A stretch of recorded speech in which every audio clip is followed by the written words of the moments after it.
Amigos míos, este es un video para el sector más exquisito, exigente y selecto de mis seguidores. Una columna de Dagoberto Valdés donde nos habla de un elemento, señores, imprescindible para la reconstrucción de la nación cubana. La ética. La ética y cómo se relaciona con lo político, con lo jurídico y con la soberanía. Repito, no es un video para todo el mundo, solo para la crème de la crème, porque es una cuestión muy profunda, pero en esas profundidades están las raíces de la esperanza de Cuba. Así que mira, vamos allá. La columna se titula Cuba, China y los intereses mayores. Dice mi querido Dagoberto. Primero, fue para una parte una noticia inexacta.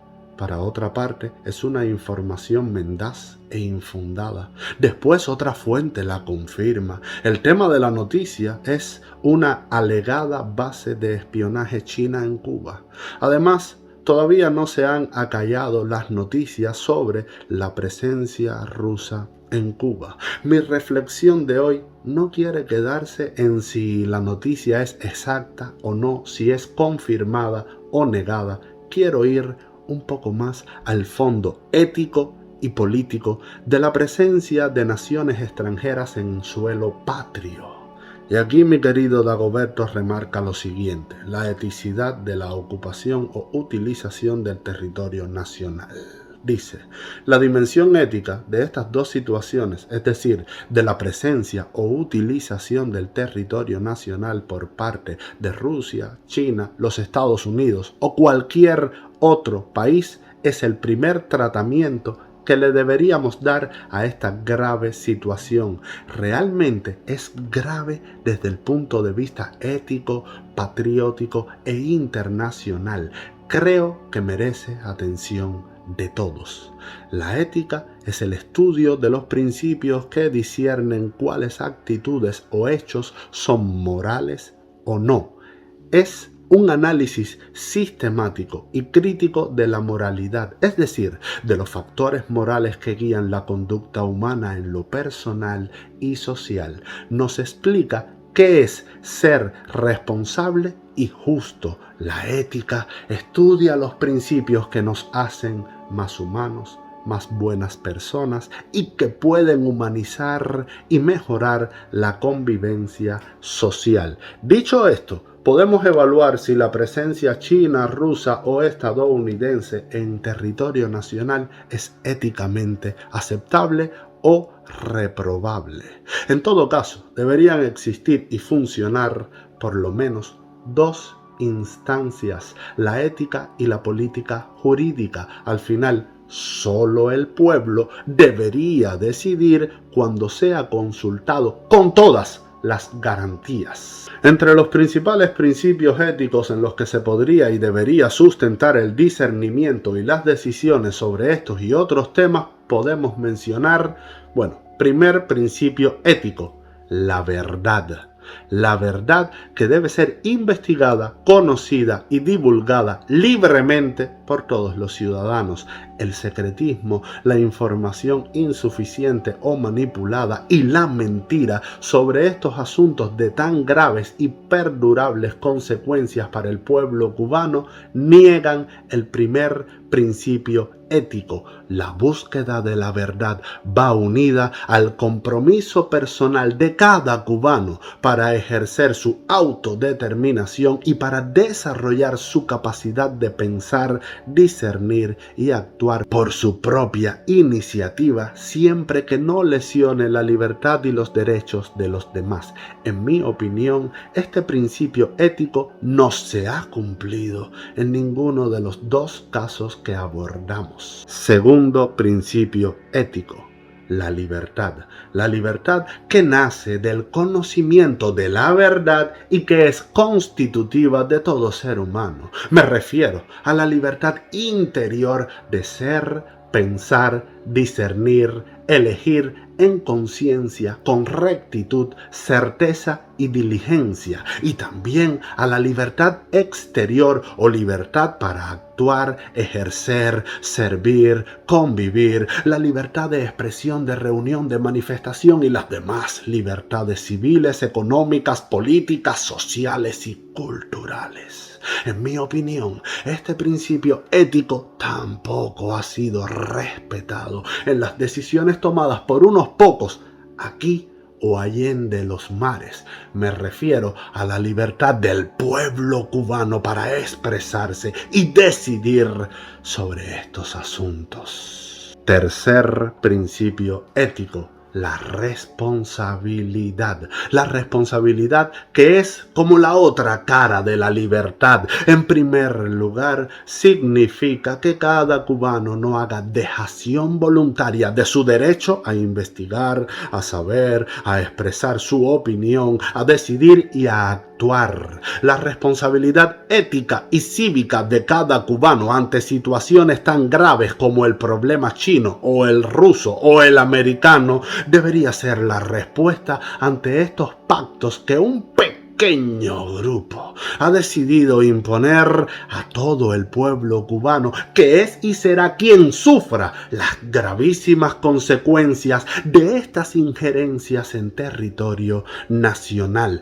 Esas amenazas a la estabilidad, la seguridad, la soberanía y la integridad territorial son responsabilidad de todos y cada uno de los cubanos. Por tanto, nuestra palabra, nuestro voto y nuestra actuación cívica deben corresponderse con esa responsabilidad indisolublemente unida a la libertad y a la verdad. En mi opinión, tampoco este principio ético ha sido respetado tanto por los ciudadanos cubanos que hemos ignorado, dimitido u olvidado que somos responsables de todas las situaciones graves del país, como tampoco ha sido respetado por parte de aquellos que han decidido hacerlo sin consulta popular previa y vinculante. Ahora, mi querido Dagoberto remarca la soberanía y la integridad territorial. Vamos allá. Otro de los componentes del sustrato ético, político, jurídico de estos temas chino y ruso es el ya mencionado principio de soberanía nacional. Como todos sabemos, es uno de los más defendidos y propagandizados por el poder en Cuba. Cada país tiene el derecho a defender su soberanía nacional, pero toda soberanía nacional tiene su fuente y garantía en el ejercicio libre y democrático de la soberanía ciudadana. Cada cubano, viva en la isla o en la diáspora, tiene el derecho y el deber de tomar parte en las decisiones que afecten gravemente a su país, como son estos dos casos. Es la manera de garantizar la seguridad, la estabilidad y un clima de paz para poder concentrarnos en nuestro propio desarrollo a través del trabajo creador y eficiente de todos los cubanos donde quiera que estemos. Ahora bien, ¿quién o quiénes deben decidir la salvaguarda de esa soberanía nacional? ¿Quién o quiénes ostentan el poder de dar el permiso para que países extraños a nuestra cultura y a nuestra región puedan poseer tierras, construir obras o instalar tecnologías destinadas a escuchas o monitoreos estratégicos y secretos? Opino que en estos casos en que la decisión a tomar compromete la integridad territorial, la seguridad y pone en peligro la paz de nuestro país o de la región, o nos coloca en un bando equivocado de invasores, o nos involucra como aliados en una guerra en otras regiones del mundo, entonces la decisión debe ser del único soberano, que es el pueblo cubano. Ninguna persona o grupo de personas o partido que representa solo a una fracción del pueblo debería decidir por nosotros, el pueblo cubano. Los instrumentos de decisión con participación democrática son conocidos. Algunos de ellos son la consulta popular vinculante y también el plebiscito. La consulta popular es un mecanismo de participación ciudadana que sirve para ejercer el derecho constitucional para votar en torno a temas de trascendencia nacional de manera que su voluntad vinculante, es decir, que obliga a su cumplimiento, pueda incidir en el debate y pueda obligar en las decisiones adoptadas por los órganos representativos del Estado. Por su parte, el plebiscito es convocado por el presidente de la República, previo consentimiento favorable del Parlamento para que el pueblo apoye o rechace una decisión del Poder Ejecutivo. Sabemos que en Cuba no hay división de poderes y un solo partido ejerce el poder hegemónico sobre la sociedad e incluso sobre los organismos del Estado. No obstante, en los casos de Rusia y China, como en tantos otros, no se ha realizado ninguna consulta al pueblo, ni siquiera hay información suficiente y veraz sobre ambos asuntos. La falta de información y la falta de consulta validada democráticamente violan la soberanía ciudadana, que es la base de toda democracia. Ahora vamos para los intereses mayores. Este es un argumento y una justificación que sabemos que se ha esgrimido para tomar estas y otras decisiones que comprometen nuestra soberanía ciudadana y nacional. Son los llamados intereses mayores. Se trata de los intereses geoestratégicos que subsisten de la Guerra Fría entre dos bandos. Estas estrategias geopolíticas no deben estar por encima, ni aplastar, ni ignorar los principios éticos, políticos y jurídicos, algunos de los cuales hemos mencionado aquí.